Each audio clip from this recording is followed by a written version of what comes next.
La información de Canarias. Canarias Radio. Canarias Radio.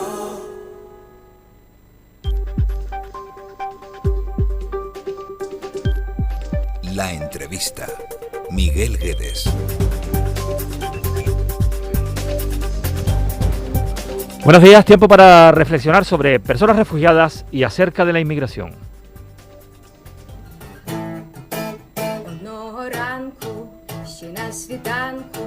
Земля здригнулась і враз закипіла наша кров, ракети з неба, колони танків і заревів старий Дніпро. Con esta versión de fondo del Bella Ciao en ucraniano que canta la intérprete Solovika, la guerra de Ucrania ha vuelto a poner en primera línea la realidad de las personas refugiadas, aquellas que salen de sus países huyendo de conflictos bélicos o por razones políticas y que encuentran en otros estados apoyo para su acogimiento temporal hasta que llegue un mejor momento para regresar o que definitivamente haya que cambiar de vida. Para conocer cómo está siendo la incidencia en la materia en Canarias por la invasión rusa y para abordar también la situación migratoria en las islas, está hoy en la entrevista Juan Carlos Lorenzo, coordinador en Canarias de la Comisión Española de Ayuda al Refugiado. Bienvenido. Muchas gracias por la invitación, Miguel. Buenos días. Estamos viendo con la guerra de Ucrania quizá el mejor rostro del ser humano, pero claro, uno tiene que preguntarse, porque desde el principio está ocurriendo así, desde que empezara este conflicto, ¿por qué ahora y no siempre cuando la realidad de las personas refugiadas es una constante y además va a seguir existiendo, ha existido siempre y existirá siempre? Cierto, es una buena pregunta, Miguel. Hace 2 años surge la invasión rusa a Ucrania. La Unión Europea se moviliza de una manera muy rápida, muy ágil para activar la Directiva de Protección Temporal del año 2001, la primera vez que en 20 años se activa dicha directiva. Ha habido otros casos anteriores, por ejemplo, cuando la situación mucho más flagrante de la guerra de Siria, en el que no se activó la misma, y posiblemente hubiera sido un contexto en el que hubiera sido de lo más procedente. La realidad es que quizás tenemos 2 raseros para medir las mismas cosas, en el que las buenas prácticas no las extrapolamos a todas las situaciones que merecen protección en la misma medida y con la misma intensidad. Yo creo que eso nos debería hacer reflexionar sobre todo el por qué esa, de alguna forma, hipocresía organizada en el que tenemos unos principios pero los aplicamos y actuamos de manera distinta. Y por otro lado, el saber que el valor de las personas que necesitan protección debe ser siempre el mismo. Por tanto, esto que es una buena práctica, nosotros invitamos a las autoridades y a los gobiernos y a la Unión Europea a que se hagan extensibles a todos aquellos casos en los que sea estrictamente necesario.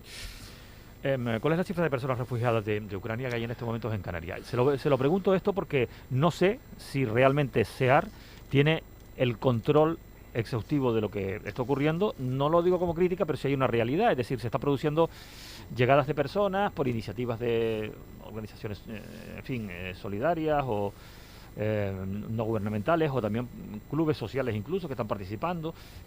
Le pregunto por todo esto, ¿cuál es la situación que hay? ¿Se sabe exactamente cómo está y si hay un control y si hay garantías?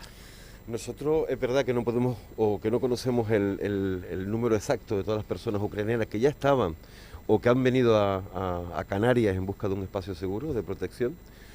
Sí que sabemos datos que facilitó la Policía Nacional el lunes pasado en una reunión en delegación del gobierno que hablaba de alrededor de 1.165 personas que habían accedido a la protección temporal.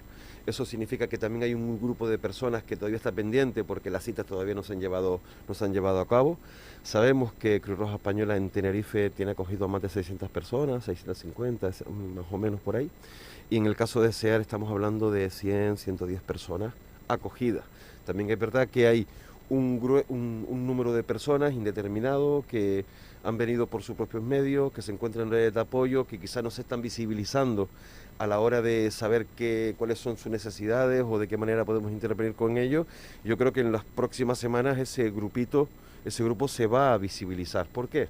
Primero porque van a solicitar protección temporal y por tanto van a estar dentro del registro que la Policía Nacional tiene, y en segundo lugar porque van a necesitar un apoyo, ya sea psicológico, aprendizaje del idioma, orientación laboral, etcétera, incluso orientación jurídica, que presten organizaciones especializadas como SEAR o Cruz Roja, por ejemplo. Iniciativas. Todas las iniciativas son loables y es verdad que este tipo de la situación o la invasión rusa de Ucrania ha traído consigo una gran afluencia, una gran adhesión de la ciudadanía, organizada o no. Pero también es verdad que la solidaridad hay que saber encauzarla, hay que saber orientarla y sobre todo que no basta con que podamos hacer el esfuerzo de traer a personas hacia Canarias, sino qué sucede cuando las personas están aquí, qué acogida le vamos a dar, qué tipo de servicios le vamos a prestar, cómo de sostenible y de sustentable es ese proyecto de vida entre nosotros. Yo creo que son cuestiones que hay que pensar antes de tomar decisiones.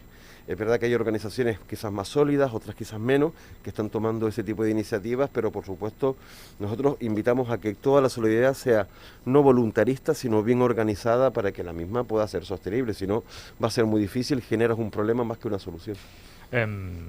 Por ejemplo, estas 122 ucranianas y ucranianos que llegaron al archipiélago ayer, la mayoría a la isla de Tenerife. Esto fue organizado por el Club Rotario del Puerto de la Cruz y la organización Chernóbil en Canarias. ¿Qué conoce de este caso, de este tema? Precisamente la semana pasada estuve hablando con el Club Rotario, pero con su sección o su sucursal en el sur de Tenerife. Y sí que estamos en contacto a la hora de facilitarles la guía, cómo solicitar protección internacional, dónde solicitar, qué documentación entregar, etcétera, etcétera. Conocemos al Club Rotario pues porque es verdad que tiene una estructura consolidada hace mucho tiempo en las islas y que, si no me equivoco, la noticia también la leí quizás de un teletipo de F, que hablaba de... una compañera de la agencia. Exactamente, hablaba de, oye, tenemos ya... espacios de acogida en diferentes municipios y demás. Da la sensación, sin entrar en profundidad, porque no la conozco en profundidad, la iniciativa, que está relativamente bien organizada, es decir, estamos hablando de personas que vienen a un lugar concreto, etcétera, etcétera. Lo cual también hay que ver, y yo creo que el Club Rotario tiene que tener presente, oye, mira, hay otras organizaciones que están alrededor, que pueden prestar X tipo de asistencia, a lo mejor no la acogida, pero sí todos los servicios transversales. Y es ahí donde nosotros hoy precisamente pensamos ponernos en contacto con ellos para saber qué necesidades tienen, cómo es la situación y en qué podemos apoyarles. Creo que de organizaciones, digamos que bien asentadas en los territorios, se pueden realizar muchas cosas, pero también hay que tener mucho cuidado con colectivos de especial vulnerabilidad, sobre todo los niños, la infancia no acompañada, porque las mismas no solo tienen que venir en condiciones de identificación plena de quiénes son, sino también que tiene que haber algún tipo de documento notarial que permita a los padres ceder la tutela de sus menores, aunque sea provisionalmente, a las personas que las van a acoger. Eso es fundamental para evitar situaciones desagradables, situaciones que queden en un contexto de confusión o de poca información que haga que esa infancia no acompañada pues tenga algún tipo de dificultad. Se pueden producir incluso vulneración de derechos. Se pueden producir, sí. No vamos a poner aquí ahora tampoco la alarma, no vamos a encender ninguna alarma, pero sí es verdad que supongo que esa preocupación existe, porque si no, no lo estaría trasladando. Pero yo pregunto, ¿conoce algún caso puntual de vulneración de esos derechos por mor de esta llegada de personas desde Ucrania? Casos concretos no, pero sí es verdad que situaciones de incertidumbre, es decir, menores que venían de un orfanato de Ucrania, que han sido acogidos por un municipio en las Islas Canarias, pero que, por ejemplo, la Dirección General de Infancia y Familia no tenía conocimiento. O sea, es importante que las instituciones responsables y legítimas en el territorio tengan conocimiento de qué movimientos se producen, sobre todo con la infancia no acompañada, insisto, o con aquella infancia que viene acompañada con personas que no son sus progenitores, pueden ser familiares más o menos cercanos y demás, o personas tutoras por algún tipo de circunstancia. Pero hay que tener mucho cuidado, de la misma manera que tenemos cuidado con las personas que llegan en embarcaciones, que vienen con niños pequeños y que por tanto hay que decretar la filiación entre unos y otros. Por tanto, los mismos controles y el mismo rigor deberemos poner en cualquier otra circunstancia. Más allá que la solidaridad tenga que ser, tenga que ser siempre bien tratada y bien vista, pero desde un punto de vista de rigor. ¿Cuál diría que es el aspecto más importante de la labor que está haciendo SEAR por estas familias o estas personas que vienen procedentes de Ucrania huyendo de la guerra? Bueno, nosotros queremos que extendemos los procesos de intervención integral lo más amplios posibles, que no solo tenga que ver con una situación de acogida, sustancias necesidades básicas, sino también asesoramiento jurídico, social, aprendizaje del idioma, que vamos a poner en marcha muy en breve. Ya hay grupos que están recibiéndolo, atención psicológica y sobre todo que va a suceder para que el proyecto de vida sea sostenible de una manera autónoma. Entendemos que son los procesos de intervención habituales que desarrollamos con todas aquellas personas que necesitan protección en Canarias. Nosotros, honestamente, no hacemos distingo entre unos y otros, pero es verdad que hay una serie de normativas muy concretas que se ha dictado ex profeso para las situaciones de las personas ucranianas, que entendemos que las mismas deberían ser extrapolables como buenas prácticas a todo aquel que lo necesite. Por terminar ya con la situación particular del conflicto bélico que se está produciendo, pues en fin, ahí al lado en Europa, le pregunto por un concierto solidario en el que, bueno, SEAR tiene participación también de alguna forma, estaría, digamos, dentro de esos patrocinadores, un concierto que se va a celebrar en Las Palmas de Gran Canaria este próximo fin de semana, ¿no? Correcto, Miguel, se trata del concierto Acordes por Ucrania, que se va a desarrollar en el auditorio Alfredo Kraus, y que principalmente está organizado por Chano Gil y la actuación de la Gran Canaria Big Band. Es un concierto que surge desde la inquietud del propio Chano, porque precisamente lo había cogido cuando estalla el conflicto en una ciudad en Dnipro, si no me equivoco, del este de Ucrania, y él, no sé, su inquietud era realizar algo que de alguna manera aportara algo de bienestar o algo de sustento a las personas que llegan a Canarias en situación de necesidades de protección. Y es un concierto pues en beneficio de 3 organizaciones. Por un lado, la Asociación de Personas Ucranianas en Canarias, Dos Tierras, Dos Soles, Cruz Roja Española y de la Comisión Española de Ayuda a Refugiados, y por tanto invitamos a todas las personas que nos puedan estar oyendo, o familiares, amigos, etcétera, etcétera, a asistir a este concierto, porque entendemos que es un aporte interesante para complementar aquello que ya el gobierno aporta para la atención a personas refugiadas. Hay que recordar que Chano Gil puso rostro canario, sí, ¿verdad?, al conflicto de Ucrania en los primeros momentos. Efectivamente le cogía en esa situación, en ese lugar, que además luego ha sido uno de los donde ha puesto más el objetivo Rusia para tratar de acabar con el gobierno ucraniano y seguir masacrando ese país. Bueno, son las 9:42 de la mañana. Estamos con Juan Carlos Lorenzo, que es coordinador de la Comisión Española de Ayuda al Refugiado en Canarias, SEAR. Además del caso de Ucrania, ¿cuál es la incidencia actual que registra SEAR de personas refugiadas procedentes de otros países, y por qué? Bueno, nosotros hemos experimentado, o sea, es verdad que en el periodo de pandemia sanitaria, en el que las restricciones a la movilidad estaban bastante presentes, sí que se ha notado una disminución de personas habitualmente solicitantes de protección internacional en Canarias, como eran personas venezolanas y colombianas. Al suavizar las restricciones, hemos experimentado que siguen llegando personas de Venezuela, de Colombia, de Honduras, de Guatemala, solicitando asilo en Canarias, y sobre todo las personas que llegan por costa, principalmente de origen maliense, de Guinea-Conakry, de Costa de Marfil, también de Marruecos, que solicitan protección internacional, y de alguna forma ellos suponen el grueso de la actividad de las personas usuarias con las que trabaja SEAR.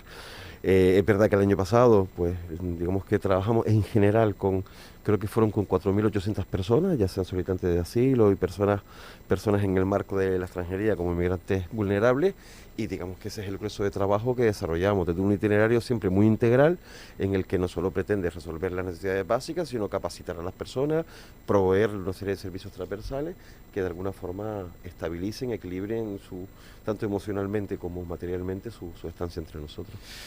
Siempre que hablamos, Juan Carlos Lorenzo y yo, del asunto de la migración y los refugiados, siempre ponemos, tratamos de poner luz, ¿no?, y diferenciar, ¿no?, lo que es una huida por causas que quizá tenga que ver con el hambre o en fin, con situaciones de empobrecimiento absoluto que hay en los países, sobre todo del África subsahariana, y otra cosa distinta son las personas que vienen huyendo de la guerra, de un conflicto, por razones políticas, son perseguidas y piden ayuda. Esas serían, pues digamos, las personas refugiadas. Pero yo quería repasar con usted la situación migratoria en lo que afecta a SEAR, y particularmente después del giro del presidente Sánchez con respecto al Sáhara. ¿Usted cree que esto está influyendo en que haya habido cierta relajación en el tráfico de pateras que llegan a las islas? Yo creo que lo que ha habido es un retomar un control que quizás en qué momentos y en según qué motivaciones, ¿no?, que gravitan alrededor de la realidad migratoria puede existir en el Reino de Marruecos, entre el Reino de Marruecos, el contexto europeo, el contexto español. Lo que sí hemos notado es que han aumentado las detenciones, las redadas y el obstáculo a las personas a la salida. Eso sí que es lo que hemos notado. También es verdad que si el año pasado, el 2021, alrededor del 80% de la salida se produce en el Marruecos y Sáhara Occidental, esto puede tener consigo un agravamiento de las condiciones de navegabilidad y de los puntos de salida. A mayor presión migratoria, más peligrosa y más arriesgada la ruta, y por tanto no nos extrañaría que la misma ruta sufriera una modificación más al sur. Hablamos de Mauritania, hablamos de Senegal. La realidad es que el cambio, ¿no?, el posicionamiento unilateral del Estado español con respecto al Sáhara Occidental, que nos ha sorprendido de una manera asombrosa, no solo a nosotros, sino yo creo que a la comunidad internacional, yo creo que está motivado por tres razones. Por un lado, el hecho de suavizar las ansias soberanistas, ¿no?, y de las aguas territoriales por parte de Marruecos en relación a Canarias. Por otro lado, el evitar, ¿no?, afrontar la realidad de Ceuta y Melilla. Y en tercer lugar, porque el elemento del control de los flujos migratorios es un elemento transversal y clave en las relaciones hispano-marroquíes. Ahora hablamos del conjunto de razones, que puede que haya otras, o por lo menos hay algunas que están flotando en el ambiente, y según, en fin, analistas de política internacional consideran que tiene que haber otros motivos, porque no se da un giro tan fácil, digamos, cuando iba a ser un problema tremendo para el presidente del gobierno, ya no solamente con la oposición, que bueno, eso evidentemente ya se da por descontado, sino dentro del propio seno del gobierno y la coalición que forma junto a Podemos, junto a la izquierda. Con el tema de la migración, desde luego nadie debe engañarse, porque efectivamente en el caso de que se produzca un taponamiento de la costa marroquí, que no será nunca absoluto, la costa marroquí es extensísima, pero es verdad que ya ha ocurrido otras veces. Si no vendrán desde Mauritania, vendrán desde Senegal. La crisis de los cayucos vino precisamente, su, digamos, finalización vino originada de una serie de acuerdos del Ministerio de Asuntos Exteriores con el gobierno de Marruecos, a cambio, por supuesto, entre otras cosas, de medios económicos, para tratar de poner control a aquella situación migratoria. Eso trajo pues aquellos cayucos que venían desde Senegal, desde Mauritania, una ruta mucho más peligrosa porque está mucho más alejada de Canarias, pero que se seguía produciendo. Pues vamos a estar en un escenario parecido a ese, en el que incluso podemos decir de que todo el suflé de la presión migratoria baje de una manera ostensible y clara, hasta el punto de que en aquella oportunidad, también usted lo recordará, se produjo también un relajamiento de otro tipo de medidas, como por ejemplo pues el propio sistema, el SIBE, que es el sistema de detección de pateras. Se dejó de invertir en los centros de acogida y al final parecía que como si la inmigración irregular se hubiese acabado. Yo creo que es pronto todavía para entender que puede haber una reorientación estructural de las rutas migratorias. Es verdad que siempre están presentes y allí donde hay presión, las rutas migratorias se reorientan. Esa es la realidad. También es real que en las llegadas en el año 2022 han sido 6.359 a 15 de abril. Es verdad que en las últimas semanas, quizás en el último mes de abril, ha bajado la intensidad, pero estamos hablando de alrededor de 2.300 personas por encima de la misma época del año pasado. Por tanto, la ruta se mantiene igual de estable, intensa y desgraciadamente con un nivel de dramatismo insoportable. Esa es nuestra realidad. Por otro lado, todo lo que son la diplomacia, ¿no?, que se desarrolla en el África Occidental, principalmente con Marruecos, una diplomacia que está basada principalmente en el retorno. En estos años no se ha podido dar por la situación de pandemia sanitaria, pero también es verdad que hace poco ya se han vuelto a reabrir las repatriaciones y los retornos a Marruecos, desde el punto de vista, a Marruecos al menos. Senegal está bastante reacio de la misma manera que Gambia, y por tanto estamos hablando de que, creo que estamos hablando de unas 20 personas semanales o algo así, cuando en su momento eran 4 vuelos de 20 personas, que son 80 a la semana.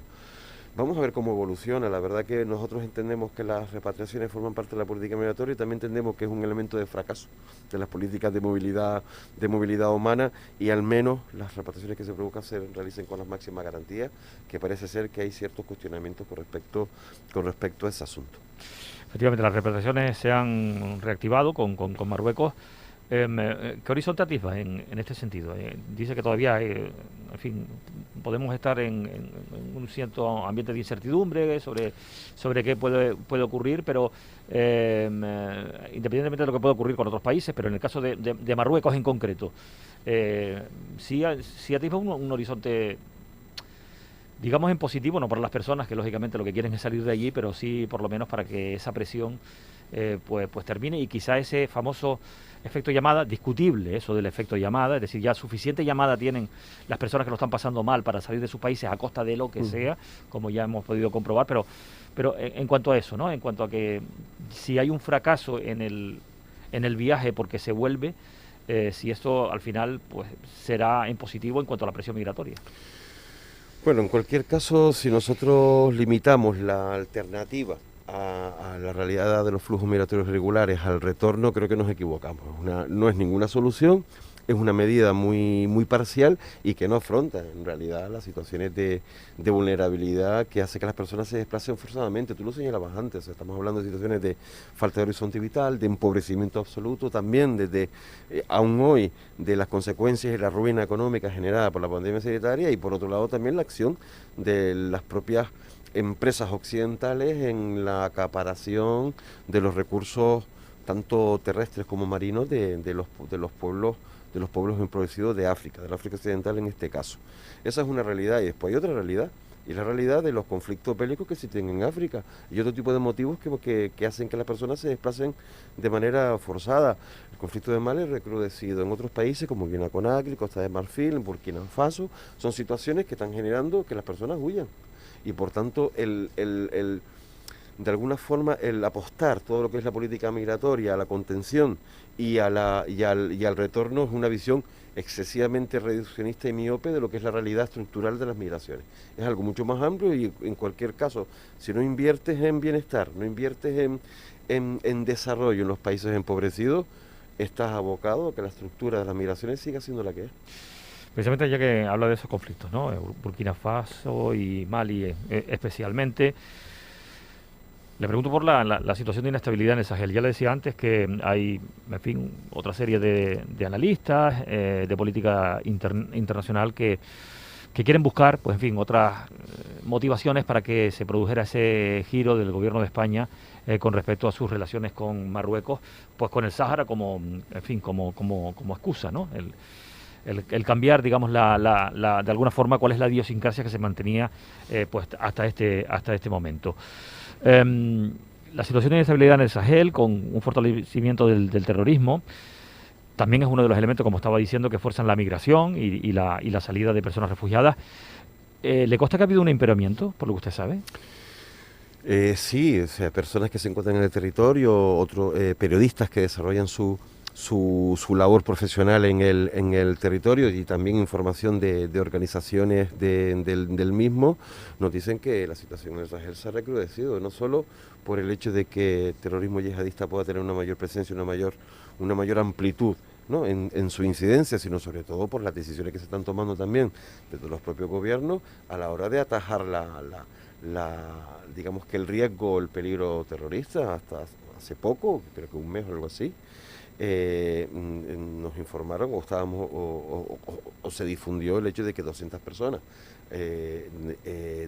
malienses habían sido asesinadas, habían sido tiroteadas por el gobierno de Mali bajo la sospecha de que fueran terroristas del yihadismo en el Sahel.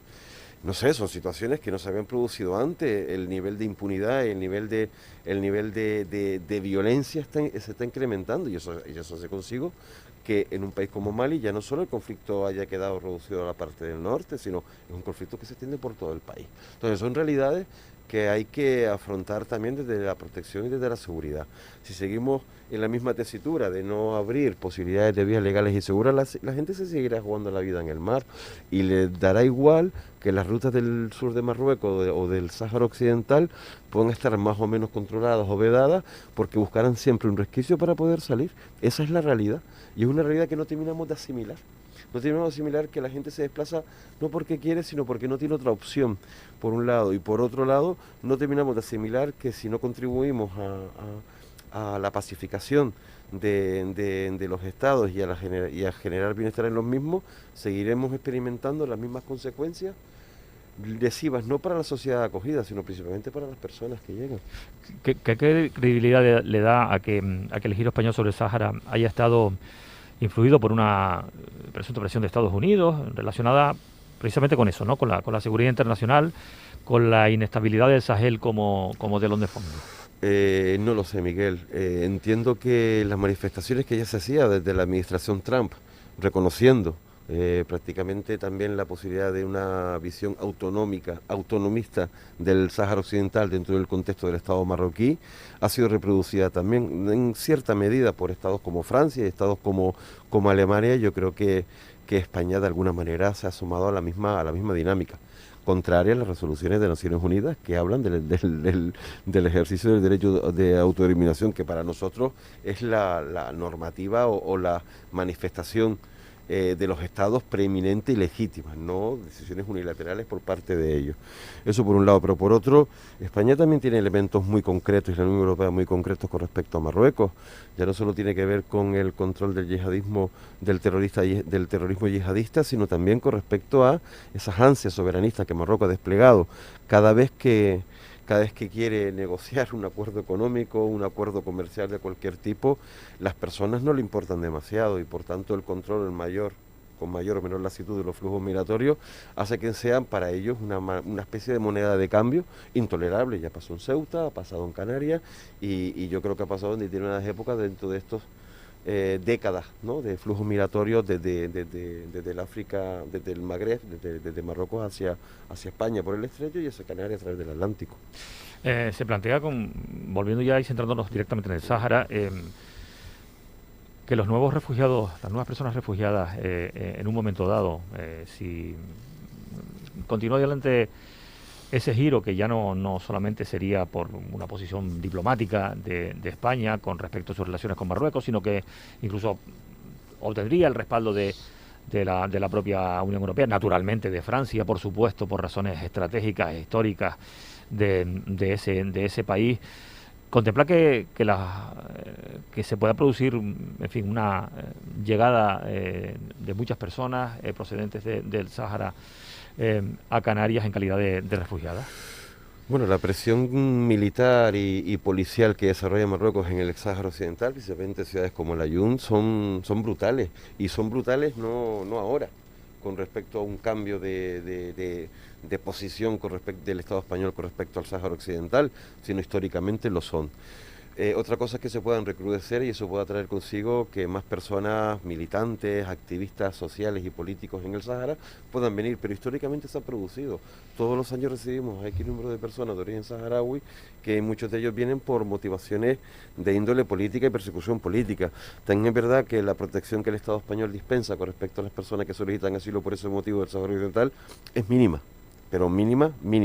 Y aunque en el año pasado haya aumentado a proteger alrededor del 10% de las personas que lo han solicitado, aún seguimos estando muy por debajo de los estándares de la Unión Europea, que hablan del 31-35%. Por tanto, se pueden dar ese tipo de situaciones y estaremos bastante atentos para poder monitorearlas y sobre todo protegerlas y asesorarlas jurídicamente, pero en cualquier caso son situaciones que históricamente se han dado de manera estable, dicho esto, pues de la manera más